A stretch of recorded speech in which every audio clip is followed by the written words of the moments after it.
Hello everyone, this is Sweet Lou Jeff Luzader back here at Keystone at the Crossing for the 2018 Indiana High School Baseball Coaches Association Hall of Fame Induction Red Carpet Show. And our next inductee is a graduate of Valparaiso High School, Mr. Pat Murphy. Pat, I really appreciate your time here.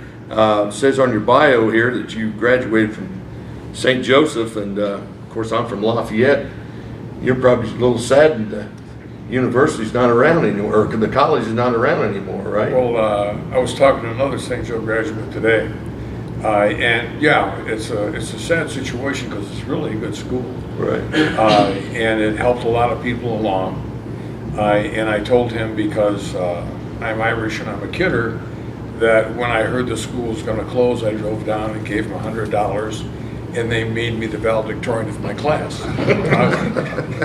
And he thought that was a pretty good idea. Yeah. Actually, I didn't, and I am saddened, and I know they're going to try to have they call it the Phoenix program, kind of rising from the ashes, and hopefully it comes back, because it was really a good school.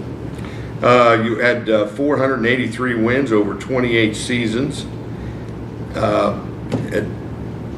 Any of those championships, like I mentioned to our other candidate, any of them stand out, or are they all just about the same? The sectional championships that you were talking about, and I think it was 13, anytime you go in a sectional is a special time.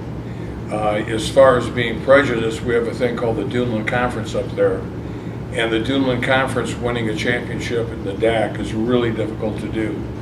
And one of the things in talking about the Hall of Famers and the Hall of Famers to be, I would have a situation of within 2 weeks that I'd be playing against Bob Shanken in the Hall of Fame, and Dave Pischker in the Hall of Fame, and Jack Campbell in the Hall of Fame, and Ken Schreiber in the Hall of Fame, and Bill Nixon in the Hall of Fame, and Bill Jones in the Hall of Fame.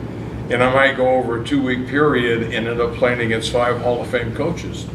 And I always tell them the reason they're in the Hall of Fame is me, because I lost enough games to them to get them a chance to get in.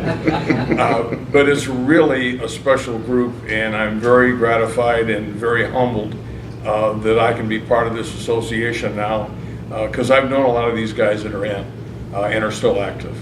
Yeah, and I noticed too, you've served on numerous committees here in the association, and you will agree that, as I mentioned before, that this is quite a special group. Well, it's incredible, and you can go all the way back to when they threw it together with Schreiber, and I think probably Bill Jones and a couple other guys who initiated the Indiana High School Baseball Coaches Association. And at the time, when you would talk to other people in other states, they wonder, what are you going to get done in January? Well, where you're going to get done is you're going to see and talk to a lot of coaches, and you're going to learn a lot of things.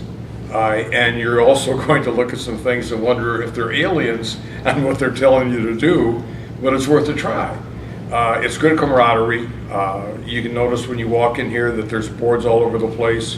We need this game, we need that game. It's an opportunity for people all over the state to go somewhere else and play and get to know somebody else. And that's very advantageous, and I think that's good.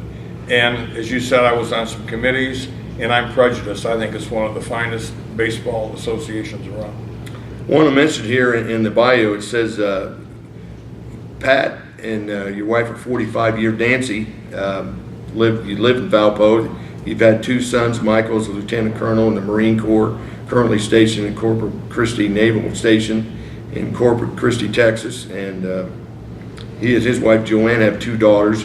And then Tim, your other son, has a PhD in culture and anthropology and is professor at urban studies at Worcester State University in Worcester, Massachusetts. So that sounds like you've got a nice family. Did those boys also play baseball? The oldest one, Michael, who's Lieutenant Colonel in the Marines, he played baseball for me. He also played football. Tim, who is the PhD out east and is doing a very good job there, was also a joy to have. And the thing is, when you have a good support group and you have a good family and you have people who care, you can accomplish a whole lot of things. And I just feel very blessed with the family that my wife has provided, Nancy, and she stayed with me through thick and thin. And anybody who's had anything to do with coaching knows that there's just as much thick and thin combined, and to have a strong person with you is very, very helpful. Now, obviously, having your son play for you had to be a real special experience. It was a very special experience, except I might have to deal with a woman who thinks I yell at him too much, but that was normal at the dinner table. And we both knew enough to pretty much just stay quiet. But it worked out really well, and he played hard, and he was an overachiever, and he was not, going to set any world records, but he just did a good job. And this later helped him go on to be a graduate of the Naval Academy, and then also get into the military in important, responsible positions. And his leadership skills are really honed, and so that was very wonderful. Well, congratulations, Pat. I really appreciate your time. Congratulations for being inducted into the Indiana High School Baseball Hall of Fame. Thank you, Sweet Lou. It's been my pleasure. Thanks a lot. We'll be right back with our next inductee.